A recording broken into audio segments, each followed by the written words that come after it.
बहुत ही सत्कार सहित मैं दोनों मोर्चों के जितने भी यहाँ पूरे देश से यूनियन के लीडर्स आए सबका धन्यवाद करना चाहूँगा।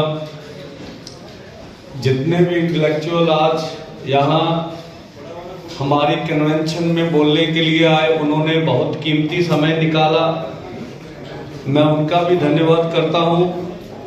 और जेएनयू के कुछ प्रोफेसर आए थे, उनको हम समय शायद पूरा नहीं दे सके, उनसे माजरत चाहेंगे, आगे कोशिश करेंगे भी उनको समय पूरा मिल सके।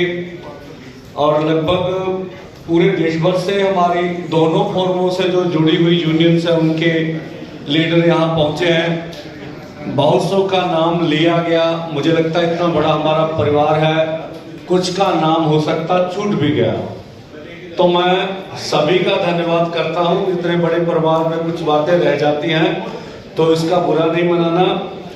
अब जो हमने आज की कन्वेंशन से, जो हमारी कन्वेंशन एमएसपी लीगल गारंटी कानून के ऊपर थी, और दूसरा जितने भी विपक्ष के हैं, जो एनडीए के घटक हैं, उनसे ये कहना था कि इस मानसून सत्र में वो एमएसपी लीगल गारंटी कानून के लिए प्राइवेट बिल लेके आए। ये दो मकसद थे हमारे।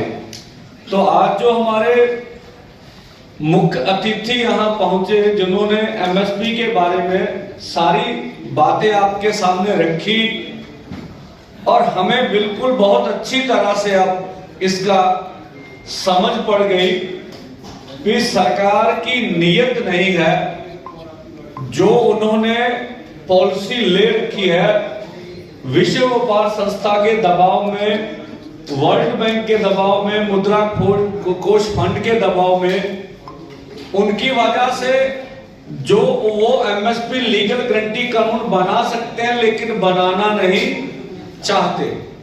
तो मालूम तो यह बनाना नहीं चाहते, उसके ऊपर कोई भी पैसा वैसे की बड़ी बात नहीं है, और अगर वो बना लेते हैं तो उसको देश का बहुत आने वाले समय में फायदा होगा, देश की इकोनॉमी को बहुत बड़ा फायदा होगा। अब जो बातें हमें समझ आ गई, हमें देश दुनिया तक, अपने ग्रामीण क्षेत्र तक, और जो ग्रामीण क्षेत्र से नहीं भी जुड़े हुए लोग हैं, जो देश के पूरे देश के आम जनता है, जिसके ऊपर जो सरकार बड़ी होती है, उन्होंने मेन स्ट्रीम मीडिया के थ्रू ये बातें फैला रखी हैं कि अगर किसानों को एमएसपी लीगल गारंटी कानून बना दिया गया, या C250 के अनुसार फसलों के दाम मिल जाएंगे, एक तो देश के खजाने का बड़ा हिस्सा उसके ऊपर खर्च होगा। एक तो उनकी ये बात गलत है, उसको हमने तोड़ना पूरे देश भर में लेके। और दूसरा, जो बाजार से खरीद कर खाने वाले हमारे उपभोक्ता हैं, उनके बीच में ये भ्रांति की चीजें फैलाई जाती है कि आपको सामान बहुत महंगा मिलेगा, ऐसा खेत मजदूर को भी बोला जाता है। ये दो परसेप्शनें हमने तोड़नी है कि ऐसा बिल्कुल नहीं है।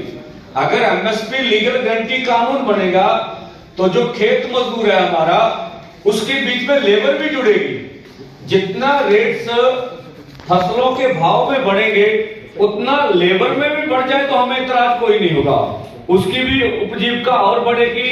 अगर गांव में रोजगार बढ़ेगा तो हमारा जो वहां खेत मजदूर वहां बेरोजगार है, उसको रोजगार और मिलेगा, तो उससे उनको बेनिफिट होगा।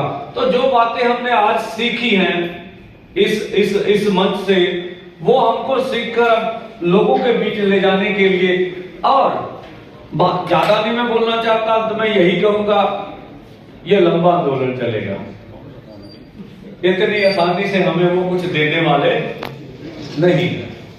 तो ये मन बना के लड़िए, दिल लगा के लड़िए, संघर्ष लंबा चलेगा। जितनी हमने कुर्बानियां दे ली हैं, शायद उससे आगे अधिक कुर्बानियां देने की भी जरूरत पड़ेगी, तो उसके लिए भी तैयार होना चाहिए। और सरकार तरह तरह के यत्न करेगी, फूट डालने के लिए, हमें तोड़ने के लिए, ये सबके लिए भी हमें सुचेत रहना चाहिए। लेकिन जैसे अभिमन्यु कुहाड़ ने कहा कि हम एमएसपी गारंटी कानून की लड़ाई एक हद तक जीत चुके हैं, तो मेरे व्यक्तिगत विचार है, मुझे भी ऐसा नहीं लगता भी ये बात इसमें कोई अचकथनी है। हम एमएसपी गारंटी कानून की लड़ाई एक हद तक जीत चुके हैं। अब देश की सत्ता में बैठे हुए लोग और उनके पीछे खड़े कारपोरेट्स और उनके पीछे खड़ा दुनिया का सबसे बड़ा साम्राज्य, ये कब तक हमारे धैर्य का परख करेगा और हम कब तक ये इस आंदोलन में पूरे मन से आंदोलन जीतने तक लड़ने का निर्णय करके बैठेंगे, तब तक ये मांगे पूरी होगी। तो हमें लगता है जो 12 की 12 मांगे हैं ये भी मनवाई जा सकती है, ऐसी बात नहीं है। बस उसके लिए धैर्य, हौसला और आपकी अनथक मेहनत, ये अनथक मेहनत और जो समय किसान लीडरों और मजदूर लीडरों के पास बचा है, अगर मन बना के इस आंदोलन को समर्पित कर लिया जाए तो मुझे पक्का मालूम है ये आंदोलन हम 100% जीत कर निकलेंगे। मैं फिर सभी जो देश से कोने कोने से, साउथ इंडिया से, पूर्वी भाग से, पश्चिमी भाग से, मध्य भाग से, उत्तर भाग से, जहां से भी हमारे लीडर साहबान यूनियंस के, एसकेएम गैर राजनीतिक के और केएमएम के लीडर साहबान आए, मैं सबका धन्यवाद करता हूं।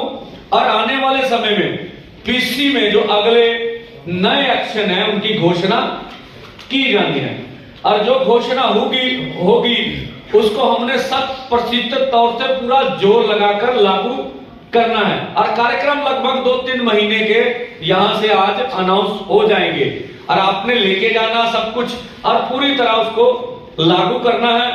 मैं जो भी अपने आंदोलन में शहीद हुए सब शहीदों को श्रद्धांजलि देता हूं और शहीदों को याद करता हुआ यह भी कहना चाहता हूं कि शहीदों के सुपने पूरे करने तक हम संघर्ष करेंगे। जो भी इस आंदोलन में शहीद हुए और इससे पहले जो दिल्ली आंदोलन 2 में शहीद हुए, उन सबकी मंशा थी कि एमएसपी लीगल गारंटी कानून या देश के किसान मजदूर को कर्ज मुक्त होना चाहिए, मजदूर की 200 दिन की नरेगा, 700 दिहाड़ी और अन्य सभी मांगे मानी जानी चाहिए। उनका सभी का सपना रहा है और हम संघर्ष के थ्रू सपना पूरा करेंगे। मेरी ओर से सबका बहुत बहुत धन्यवाद। वाहिगुरु जी का खालसा, वाहिगुरु जी।